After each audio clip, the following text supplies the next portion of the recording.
Good morning, everyone. I once again welcome you all to the daily devotion, and the word which we are going to meditate this morning is from the book of Galatians, chapter 6, verse 9, and it says, "And let us not grow weary of doing good, for in due season we will reap if we do not give up." Amen. So we have a beautiful word from the Lord Almighty this morning.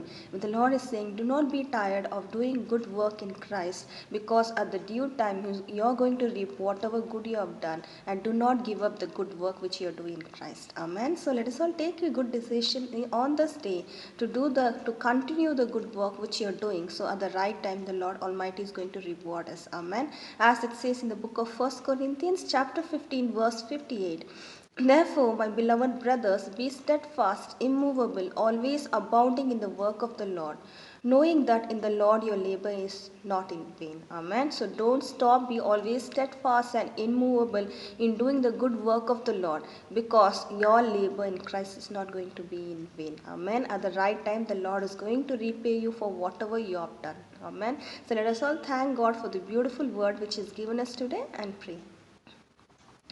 Thank you, Father. We come in your mighty presence and thanking you for the beautiful word which you have given us, my Master. I thank you. We come in your presence right now, my Master. See that we continue to do the good work in you always, my Master, but not be tired of doing that, my Master, because at the right time you are going to repay for all the good works which we have done, my Master. As your word said, my Lord, your labor in Christ is not going to be vain, my Master. I thank you, my Master. Right now I pray for each and every individual who's taken a decision in this morning time, my Lord, Heavenly Father, to continue their good work in you, my Master. You repay them back, my Master. You reward them accordingly, my Master. I thank you, Lord, once again for the beautiful word which you have given us, my Master. I keep each and everything in your mighty presence, my Lord. In Jesus' most glorious name I pray. Amen.